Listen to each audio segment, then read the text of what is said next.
கர்த்தருடைய பரிசுத்த நாமத்திற்கு மகிமை உண்டாவதாக. வேதாகம விதிமுறைகள் அப்படின்ற பேர்ல வேதத்துல என்னென்ன ரூல்ஸ் அண்ட் ரெகுலேஷன்ஸ் போட்டிருக்கிறாங்க, என்னென்ன வேதாகம விதிமுறைகள் சொல்லியிருக்கிறாங்க அப்படின்றத நம்ம டெய்லி ஒவ்வொரு விஷயங்கள்லாம் நம்ம தியானிச்சுட்டு வரோம். கேட்கறதோடு மட்டும் இல்லாமல் இதை ஃபாலோ பண்றதுக்கும் நீங்க ட்ரை பண்ணுங்க. என்னென்ன விஷயங்கள் நீங்க கேட்கறீங்களோ அது உங்களுடைய லைஃப்ல கொஞ்சம் கொஞ்சமா, உடனே செய்யறது கஷ்டம் தான், கொஞ்சம் கொஞ்சமா அதை ட்ரை பண்ணுங்க. கண்டிப்பா கர்த்தர் உங்களுடைய வாழ்க்கையில பெரிய மாற்றத்தை உண்டாக்குவார். சோ இப்போ நீதிமொழிகள் 14வது அதிகாரம் 27வது வசனம் சொல்லுது, கர்த்தருக்கு பயப்படுதல் ஜீவ ஊற்று, அதனால் மரண கண்ணிகளுக்கு தப்பலாம் அப்படின்ட்டு. சோ இதை நம்ம ஷார்ட்டா படிச்சோம் அப்படின்னா, கர்த்தருக்கு பயப்படுறதுனால மரண கண்ணிகளுக்கு தப்பலாம் அப்படின்ட்டு.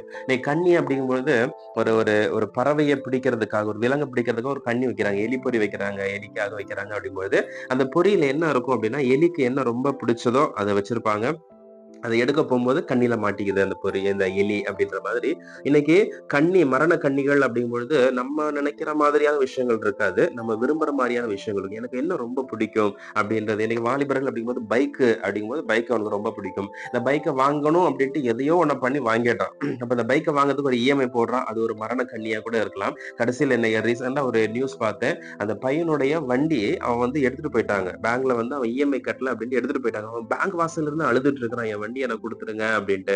சோ இந்த மாதிரி இன்னைக்கு அன்னெசரியா நிறைய விஷயங்களுக்கு நம்ம ஆசைப்படுறோம். அது கிடைக்கணும் அப்படின்றதுக்காக எதனாலும் செஞ்சிடறோம் அப்படின்ற மாதிரி இருக்குது. சோ அப்படி போயிட்டு நம்ம மாட்டிக்க கூடியதுதான். கொஞ்சம் பொறுத்து இருக்கிறதுக்கு நம்மளால முடியல. அதனால இன்னைக்கு நிறைய தேவையில்லாத மரண கண்ணிகளுக்கு, தேவையில்லாத கண்ணிகளுக்கு நம்ம மாட்டிட்டு இருக்கிறோம். வாலிப பிள்ளைங்க, அந்த பையன் நல்லவனா கெட்டவனான்னு தெரியாது. கொஞ்ச நேரம் நல்லா பேசுறான், சிரிச்சு பேசுறான், அவன் பேசுறது எனக்கு மனசுக்கு ரொம்ப பிடிச்சிருக்குது, நல்ல ஆறுதலா இருக்குது அப்படின்னு சொல்லிட்டு அவனை நம்பி எங்கனாலும் போயிடுறாங்க. இன்னைக்கு அப்படி போன பல பெண்களுடைய வாழ்க்கை இன்னைக்கு கேள்விக்குறியா தான் இருக்குது. நீங்க ரீசெண்டா அண்ணா யூனிவர்சிட்டியில கூட நீங்க பார்த்திருப்பீங்க. அந்த நேரத்துல அந்த பொண்ணு அந்த பையனை நம்பி அந்த இடத்துக்கு போகாம இருந்திருந்தால் அந்த பெண்ணுடைய வாழ்க்கை கொஞ்சம் நல்லா இருந்திருக்குமே. சோ இன்னைக்கு அந்த பெண்ணுடைய வாழ்க்கையும் ரொம்ப சீரழிக்கப்பட்ட ஒரு நிலைமையில தான் இருக்குது. சோ இன்னைக்கு இந்த மாதிரியான மரண கண்ணிகளுக்கு தப்பணும் அப்படின்னா என்ன பண்ணணும் அப்படின்ட்டு பைபிள் சொல்லுது.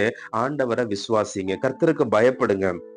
கர்த்தருக்கு பயப்படும் பொழுது ஆட்டோமேட்டிக்கா அந்த பைபிளுக்கு கீழ்ப்படியணும் அப்படின்னு நம்ம வந்துடும். அப்ப கீழ்ப்படிஞ்சு ஒவ்வொரு விஷயத்தையும் கீழ்ப்படிஞ்சு செய்யும் பொழுது கண்டிப்பா நீங்க இந்த உலகத்தினுடைய மரண கண்ணிகளுக்கு தப்பி சந்தோஷமா வாழலாம். கர்த்தர் உங்களை அதிகமாக ஆசீர்வதிப்பாராக.